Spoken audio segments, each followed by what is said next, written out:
pagsabat sa bagong taon, gigibuhon man sa oras na alas 10 nin banggi. Clergy Christmas Party. Sa Lunes, petsa 29 kan Disyembre, iyo ang Christmas party kan mga padi sa Naga. Ang misa pagkaaga sana, mayo po kita nin misa pagkahapon sa simbahan sa aldaw na iyan. Ang satuya pong Santa Misa Manunya na pagkahapon, itinudulot para sa mga minasunod na intensyones. Misa pasasalamat dulot ni Lucille Gay Dayupay. Misa pasasalamat for successful operation and fast recovery dulot ni Janelle R. Balatan. Petition Mass dulot kan Fortuno family.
Isaías.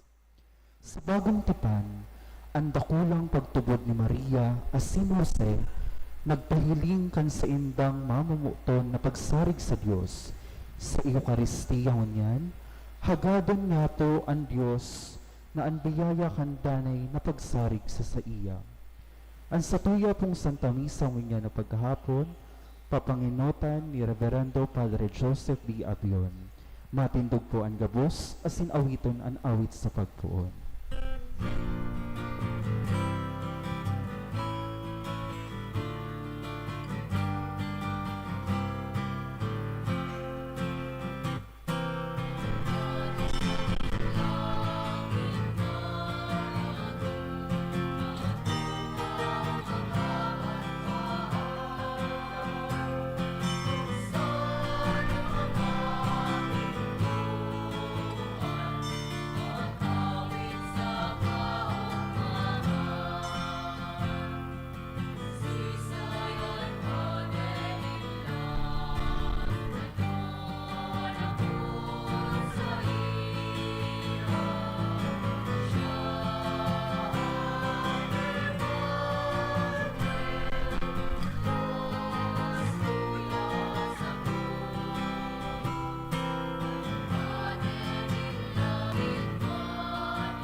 Sa ngaran kang Ama, asin kan Aki, asin kan Espiritu Santo, Amen.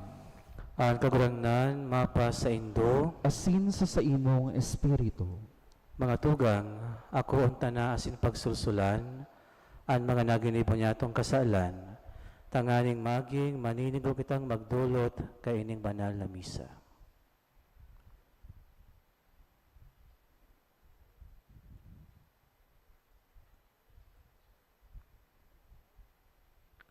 Gabos, nagkukumpisal ako sa Diyos na makakamhan, asin sa inyong mga tugang, tanagkasala ako nin makuri sa isip, sa tataramon, sa gibo asin sa kapabayaan. Sala ko, makuring sala ko. Kaya nangangadya ako kay Santa Maria, Danay na Birhen, sa gabos na Angeles asin Santos, asin sa inyong mga tugang, na ako ipamibi sa kagurangnan tang Diyos. Mahirak malugod sa to ang Diyos na makakamhan, asin pakapatawada ang satong mga kasalan, darahon kita sa buhay na daing kasagkoran. Amen.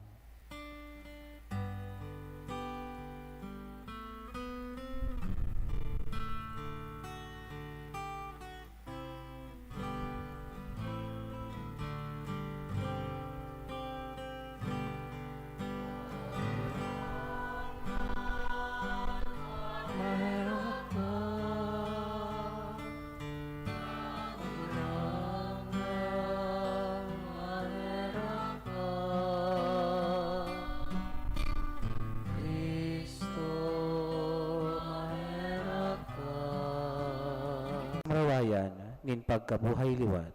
Huli kan sa iyang pagtios krus. Huli kay Hesu Kristo, kagurangnan niya mo sa imong aki, among nabubuhay asin nagahali, kasaro kan Espiritu Santo, Diyos sa gabos na kapanahonan, kan mga panahon. Amen. Matukaw po ang gabos sa paghinanyog kan mga babasahon.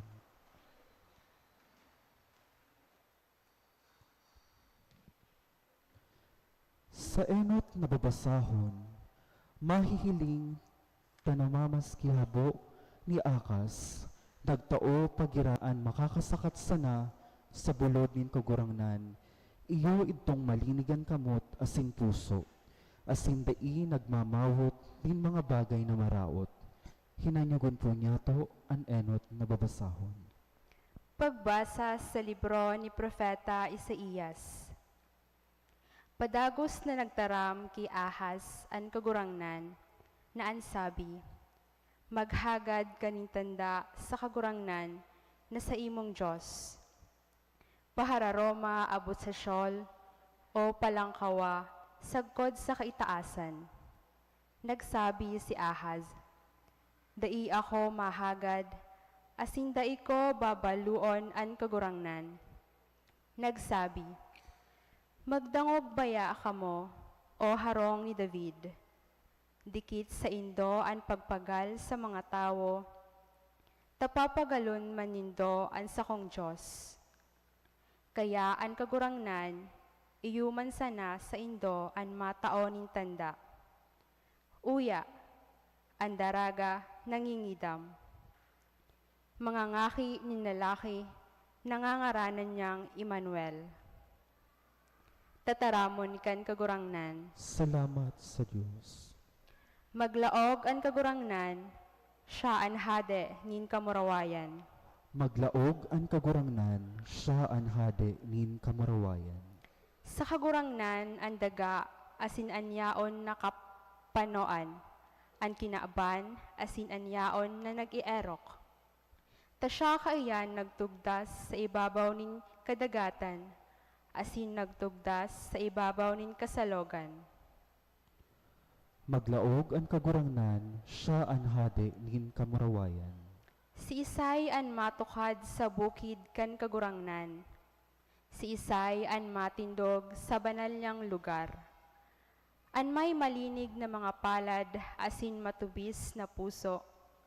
Nadai nagtutuon kan sa iyang kalag sa mayong kamugtakan ni nagsusumpa sa pagtikas. Maglaog ang kagurangnan, siya ang hade nin kamarawayan. Makamit siya nin bendisyon sa kagurangnan, asin kasuripotan sa Diyos na sa iyang kaligtasan. Inian kapag arakian kan mga nakikihumapot sa iya, mga naghahanap kan lalawgon kan Diyos ni Jacob. Maglaog ang kagurangnan, siya ang hade nin kamarawayan. Ipinapaliwanag ni San Pablo na si Kristo ang paratubos, sarong tunay na tao na nanggikan sa kapag-arakian ni Haring David. Kita makakaligtas sa paagi kan sa tong pagsunod sa kabuutan ni Kristo na ipinapadara nin Diyos sa satuya. Hinanyagon po niya to ang ikaduwang babasahon. Pagbasa sa surat ni San Pablo sa mga taga-Roma. Pablo, surugoon ni Kristo Jesus, inapod na maging apostol, pinalain para sa ebanghelyo kan Diyos, na kaidto pinanuga sa paagi kan sa iyang mga propeta sa banal na kasuratan. Dapit sa iyang aki, na naggikan sa kapag-arikian ni David, susug sa laman, na itinalagang aki kan Diyos sa kapangyarihan, susug sa Espiritu, nin kabanalan, huli kan pagkabuhay liwat. Halis mga gadan, si Hesu Kristo na sa tong kagurangnan, huli sa iya, nagkamit kami ning grasya asin pagiging apostol para sa pagkuyog nin pagtubod sa gabos na nasyon. Sa kaumawan nin sa iyang ngaran, sa inda kabilang man kamo na mga inapod ni Hesu Kristo, sa gabos na yaon sa Roma, mga namamotan kan Diyos, mga inapod na maging banal. Mapasaindo ang grasya, asin katuninungan, hali sa Diyos na satong Ama, asin hali sa kagurangnan, Hesu Kristo. Tataramon kan kagurangnan. Salamat sa Diyos. Matindog na po ang gabos sa pagrukyaw kan Ebanghelyo.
Ang kagurangnan mapa sa Indo, Asin sa imong espiritu, pagbasa kan Ebanghelyo sosog kisan Mateo. pag-umaw sa imo Kamurawayan sa imo kagurang. kagurangnan.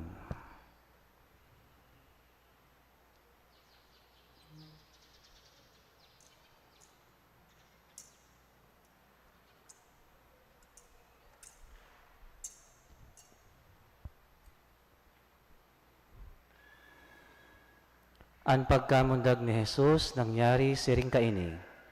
Si Maria na sa iyang ina, ikinasal ki Jose asin bago sila nagsaro, si Maria nangidam